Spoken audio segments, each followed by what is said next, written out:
That will do it. Jacoby Jones, your champion at 157. What an effort.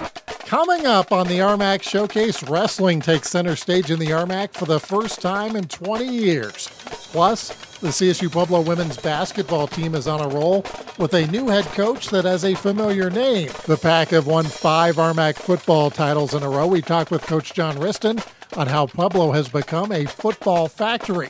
There's tons of new sports here at CSU-Pueblo. We talked with the coaches and the longtime athletic director. That's all ahead on the RMAC Showcase.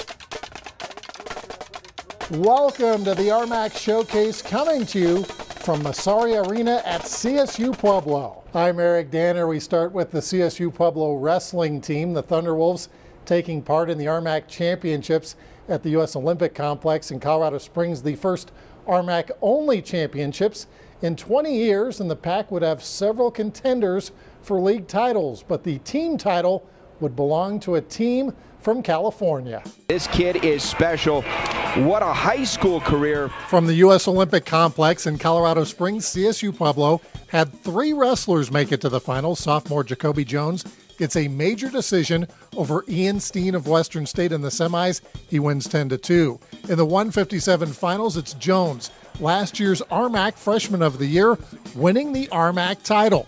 12-9 over Jason Burr of Mesa. At 174, top-ranked Terrence Williams wins in the semis 9-3 over Trent Smith of California Baptist. In the finals, one of the more entertaining matches of the night, but it's Austin Harris of Western State getting the upset 7-5. 285, Jacob Mitchell was the RMAC champ 2 years ago as a member of California Baptist. He cruises to the finals with a 7-2 win over Sam Al-Nassari from San Francisco State, setting up perhaps the match of the night against Joe Fagiano of CBU. It's Fagiano, a former All-Big Ten wrestler, winning 5-2. The Thunderwolves finish in a tie for 4th, leaving plenty of room for improvement, says Coach Dax Charles. Good motivation leading into the regional tournament, and I'm very confident that all guys would be ready to compete when the time is right. Adams State also tied for 4th. Martin Ramirez is the 133-pound champ. 3rd place went to last year's champion Colorado Mesa. Jonathan Stelling is the RMAC champion at 125. Drew Schumann wins 5-0 at 149. Western State Colorado is 2nd. Preseason Wrestler of the Year Corbin Bennett wins at 141. And Harris is named co-wrestler of the meet. Colorado Mines got an RMAC champ with Paul Wilson at 197. California Baptist becomes the first ever associate member to win the RMAC wrestling title. 6th seed Nolan Kistler wins at 165. Jacob Waste is the 184-pound champion, and Fagiano is named co-wrestler of the meet. That's our first RMAC title, I believe, and we had I think 8 guys medal today, 3rd or better, and so I'm very happy with the team. The Super Regional Wrestling Championship will be in Gunnison at the end of February.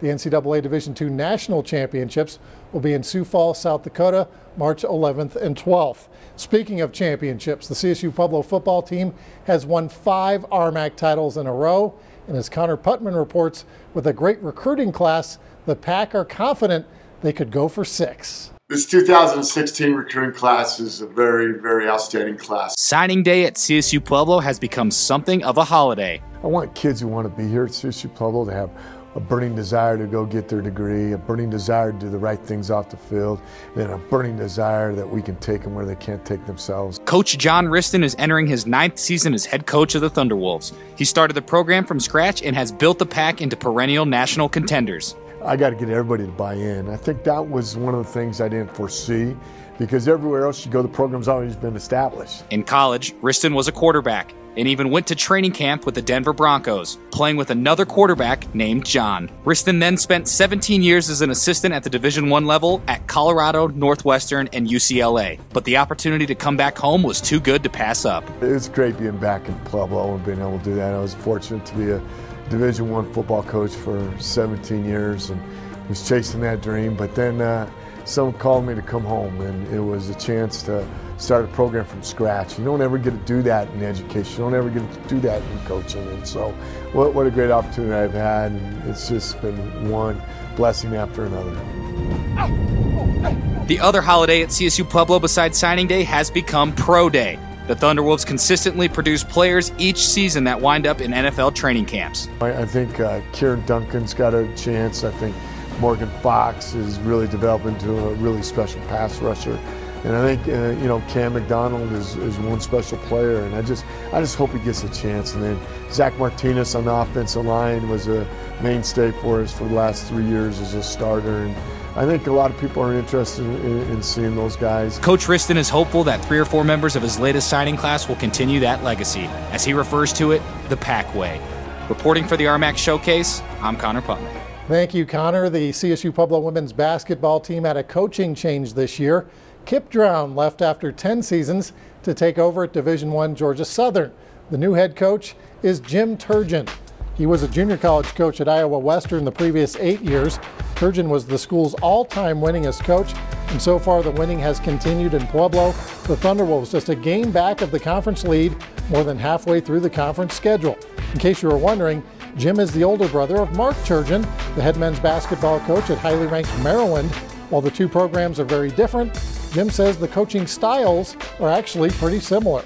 We both emphasize defense, and we're both man-to-man guys. We both try zone, and then a team will hit a 3 against us, and we go right back to man-to-man. So we're that way.